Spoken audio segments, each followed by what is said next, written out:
প্রিয় বন্ধুরা, তোমরা সবাই কেমন আছো? আশা করি ভালো আছো। আজও চলে এসেছি এক নতুন ভিডিও নিয়ে। সকালবেলায় মা যখন খামারটা খামারগুলা খুলে ছাগল মুরগি ওরা যখন বাই করছিল, তখন হঠাৎ করে দেখে পায়রাটা ডিম দিয়ে দিয়েছে। দিয়ে আমাকে ডাকে, আমি বাড়িতেই ছিলাম। প্রথমে আমি বিশ্বাস করিনি, কারণ মা মজা করছে তাই ভাবছি। এরকম মজা আমি আর মা দুজনেই করি। যখন আমি খামার খুলি তখন কিছু না কিছু হলে আমি মাকে মজা করি, আর মা যখন খামার খুলে তখন মা আমার সাথে মজা করে। এরকম আমাদের হাসি মজা সবসময় চলতেই থাকে। তারপর আমি খামারের ভিতরে আসি, পায়রাটাকে তুলে দেখি, সত্যিকারের পায়রাটা ডিম দিয়েছে। আমার এই পায়রাটিকে কে যেন এমনভাবে মেরেছিল ডানাতে, সে ডানাতে প্রচণ্ড হারে রক্তক্ষরণ হয়েছিল এবং ডানার হাড় ভেঙে পালক ওখানে পচে একবারে দুর্গন্ধ হয়ে গিয়েছিল। ভেবেছিলাম পায়রাটিকে আর বাঁচাতে পারা যাবে না, মারা যাবে, কিন্তু আল্লাহর দোয়াতে যাক এখন খুব ভালোই আছে। মাসখানেক হয়ে গেল, এখন খুব সুস্থ আছে। সকল পশু পাখি প্রেমিকদের উদ্দেশ্যে আমি একটা সতর্ক বার্তা দিব। সেই বার্তাটা হচ্ছে, কোনো অচেনা লোককে আপনি খামারের ভিতর ঢোকাবেন না। তার কারণ হচ্ছে, আমার সাথে একটা বিশাল দুর্ঘটনা ঘটে গিয়েছিল। এই পায়রাটা দেখছেন, এই পায়রাটা একটা বাচ্চাকে আমি দেখাই, তারপরে আমি একটু মাঠের দিকে যাই। মাঠ থেকে বাড়ি আসতে মাও ছিল না বাড়িতে, আর আব্বাও ছিল না। এমন টাইমে এসে পায়রাটিকে আমার লোহার খাঁচাটা দেখেছেন, সেই খাঁচার ভিতর থেকে বাই করে নিয়ে চলে যায়। এরপর আমি মা প্রচন্ড হারে তাকে খোঁজাখুঁজি করি, কিন্তু কোথাও পাওয়া যায় না।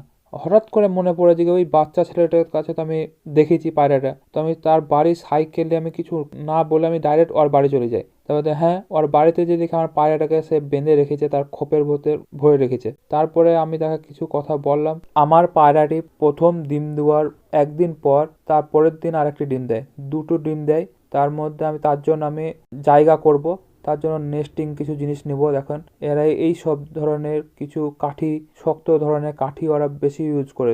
পায়রারা এইসব জিনিস বেশি পছন্দ করে, তাই আমি এইসব দেবো। আমি পেছনে বাগানের দিকে যেখানে আমি ফার্ম করব ভাবছি, সেই জায়গাটা এইসব নোংরা টোংরা পড়ে আছে, কাঠি কুটি সব পড়ে আছে, তো এগুলো আমি নিয়ে যেয়ে পায়রাটার জায়গাতে আমি দিয়ে দেবো।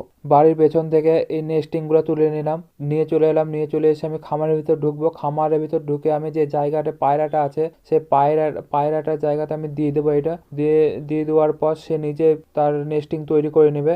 আর আমি সবথেকে গুরুত্বপূর্ণ বিষয় হচ্ছে, পায়রার ডিমটাকে আমি তুলে নেবো, দিয়ে মুরগির ডিম দিয়ে দেবো। ডিমটা আমি তুলে নেবো, কারণ হচ্ছে যে এই পায়রার সাথে অন্য কোনো পায়রার লিঙ্ক নেই বা যোগাযোগ নেই, সম্পর্ক নেই, মিলামিশা নেই। ওর জন্য আমি ওই পায়রার ডিমটাকে আমি তুলে নেবো। তুলে নিয়ে সেটাকে আমি নষ্ট করে দেবো, কারণ বাচ্চা উঠবে না ওই ডিম থেকে। তাই ও যাতে কষ্ট না পায়, সেই জন্য আমার বাড়ির ডিম আমার নষ্ট হলেও কোনো আমার কষ্ট আসবে না। আমি পায়রার ডিমটি নষ্ট করে দেবো, আর দেশি মুরগির ডিম দুটো আমি তার পেটের তলায় দিয়ে দেবো। দেখি বাচ্চা উঠে নাকি। বাচ্চা উঠলে একটা প্রচন্ড খুশি হব, কারণ এটা আমার জীবনের প্রথম পায়রার পেটের তলায় আমি মুরগির ডিম দিয়ে বাচ্চা তোলা। এরা আমাদের গ্রামে অনেকেই তুলেছে, তো তারা সাকসেস হয়েছে। দেখি আমার এই পায়রাটা তুলতে পারে নাকি।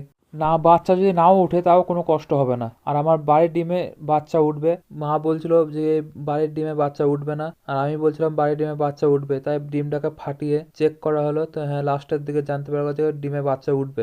তার জন্য আমি এই পায়রাটির নিচে দুটো ডিম, ছোট ছোট সাইজের ডিম রেখে দিলাম। রেখে দিয়ে দেখেন, নেস্টিং গুলাও বেশ মুখে করে নিয়ে খুব সুন্দরভাবে একটা জায়গা তৈরি করার চেষ্টা করছে।